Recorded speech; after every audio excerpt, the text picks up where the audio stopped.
Je vais faire un premier test, donc je vais passer pour tirer un fil.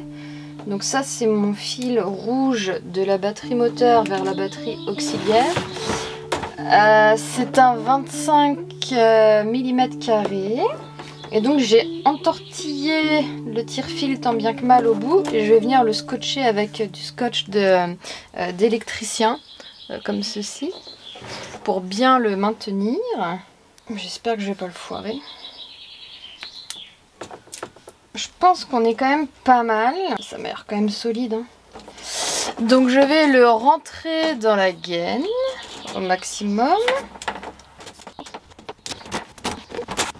Et je vais aller le tirer de l'autre côté avec le tire-fil, voir si ça fonctionne bien. Même si j'ai l'impression que là je pourrais le pousser jusqu'au bout, ça irait. Je vais essayer d'aller voir si ma technique fonctionne. Voici le tire-fil de l'autre côté. Comme son nom l'indique, on tire sur le fil.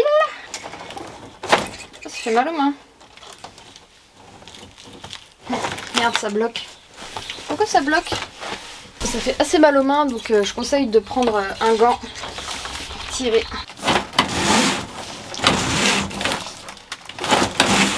La voilà! Ok, voici le fil rouge à la sortie.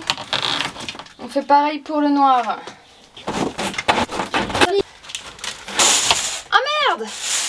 No! Oh oh! Le câble a lâché! Bon, bah voilà ce qui se passe quand on ne serre pas bien. Chiotte! Aïe! Ah, saloperie! Bon, je crois que dans mon malheur, j'ai de la chance parce que quand je pousse ici, j'arrive à le faire avancer. Vu que c'est du gros câble, de la grosse gaine et que c'est relativement droit, j'arrive à le pousser et à le faire ressortir de l'autre côté. Mais pour les autres, il va falloir que je fasse extrêmement gaffe à surtout mieux sécuriser le tire-fil. Voilà, j'ai réussi à les faire sortir tous les deux. Je vais scotcher les deux fils ensemble et puis procéder de la même façon pour toutes les gaines, en faisant bien attention à bien sécuriser le tire-fil, parce que là j'ai un peu fait nimp. Ok, maintenant je vais tenter avec du 2.5 de faire mes deux prises pour Mac, donc en 230. Ça passe juste là, tac tac. Donc pour m'habituer un petit peu avec ces histoires de tire-fil, je choisis une distance courte pour m'entraîner, et puis voilà, je vais tenter de faire cette petite prise. Donc je prends du coup deux fils, un rouge et un bleu, positif et négatif. Je vais bien les scotcher ensemble. Là je vais vraiment bien le serrer. Voilà, ça donne à peu près ça. Donc maintenant je vais prendre le tire-fil. Et donc je vais passer mon tire-fil. Je le remonte. Donc je le passe entre le rouge et le bleu. Je le remonte. Ok, et je reviens le scotcher comme ceci. Là c'est quand même bien sécurisé, je trouve. Je rentre les fils dans ma gaine. Je pousse jusqu'à ce que je sente une petite résistance. Et donc je vais aller tirer maintenant de l'autre côté.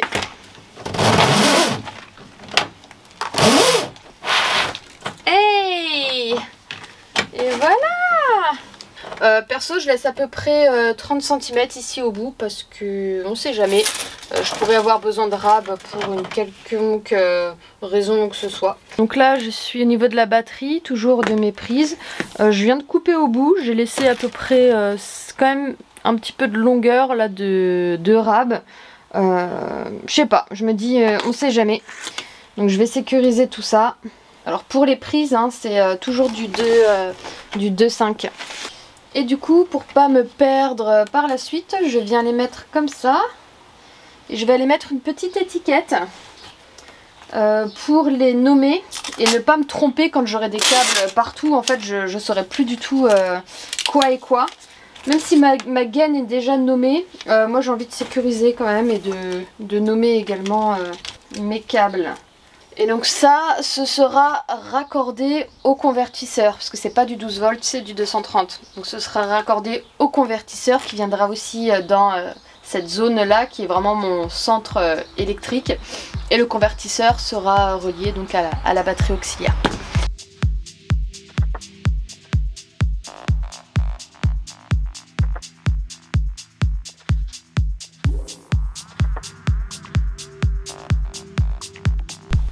Ok, donc maintenant pour aller relier mes spots sur la longueur, je vais devoir percer en fait un trou par ici et un trou juste derrière pour aller passer un câble qui va aller relier avec mon troisième spot.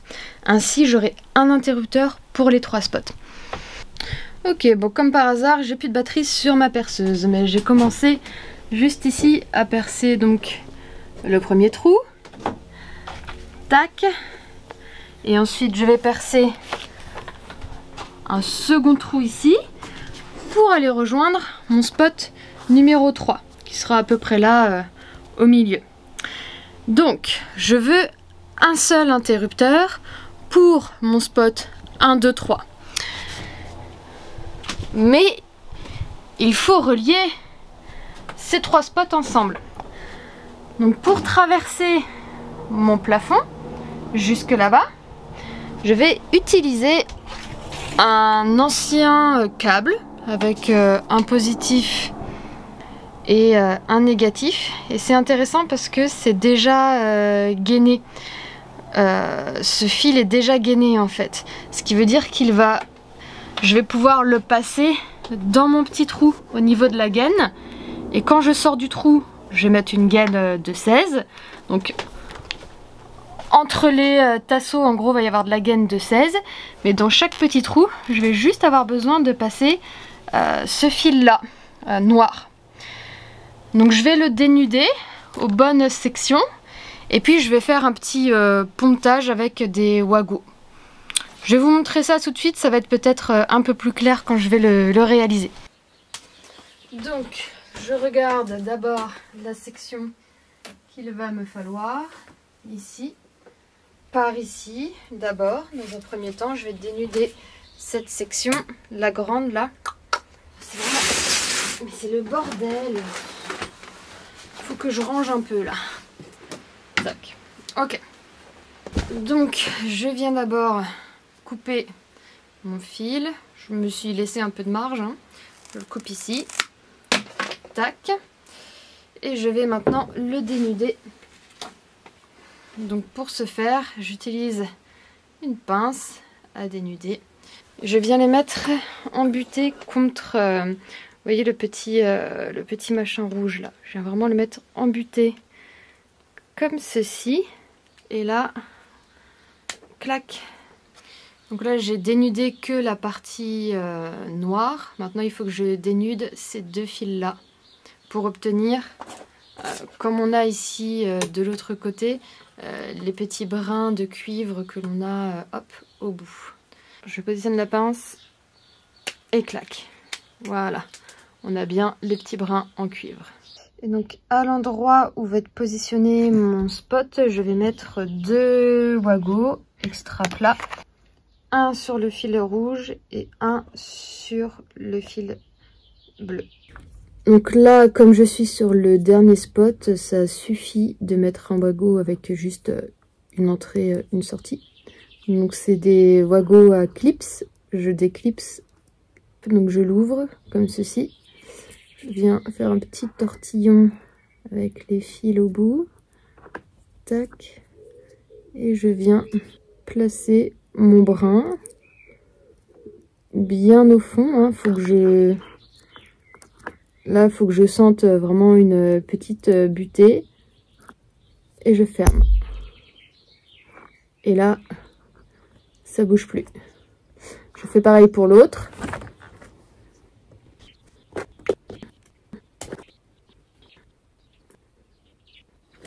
Et donc pour le fil bleu, j'entortille bien les brins en cuivre au bout. Je prends mon wago, je mets bien embuté au fond et je clipse. Et là ça ne bouge pas. Donc c'est à ça que va être relié mon dernier spot.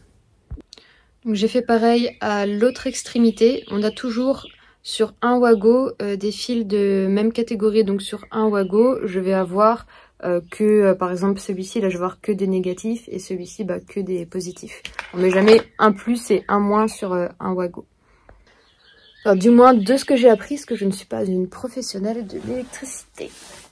Et voilà, j'ai donc pu passer mon câble sur la longueur. Donc je suis passée par ce petit trou là. J'ai mis 2 wagos donc qui viendront relier à ce spot là. Tac tac, on fait le chemin. À la rigueur, je pourrais ici sur cette portion placer une gaine de 16 éventuellement. Et là, tac, je ressors, autre petit trou, et je vais pouvoir me connecter à l'autre spot. Et éventuellement remettre un petit morceau de gaine ici de 16 également. Donc je vais faire une autre connexion, un autre pontage avec des wagos pour relier ce spot là à celui-ci. Donc je pense que je le ferai au moment d'installer mes spots. Grâce à ce fil, je vais utiliser donc ces fils là pour faire ce petit pontage et tout relier. Cette vidéo sur le pré-câblage du van est enfin terminée, donc il me restait plus que le lanterneau à finaliser. Et donc je vais vous montrer tout de suite, j'ai pu faire quelque chose d'assez sympa et d'assez propre au niveau du passage de gaine, ce qui sera dans mon local technique. Donc voici le rendu final du passage des gaines donc vers le local technique et vers la batterie. Tout est pré-câblé, tout est terminé et prêt à brancher, notamment les spots. Donc j'ai essayé de faire quelque chose voilà, d'assez propre. Et j'ai même plus ou moins rangé le camion. On dirait pas, mais c'est quand même rangé. Donc j'espère que cette vidéo vous aura été utile. Donc prochaine étape, le plafond. Donc venir mettre le lambris et placer les spots. J'ai trop hâte, je pense que le rendu va être vraiment sympa. Qu'est-ce que t'en penses? On avance, mine de rien, chemin faisant, on avance. Merci de nous avoir suivis jusqu'ici et Ryuk et moi, on vous dit à très bientôt pour une prochaine vidéo. Ciao!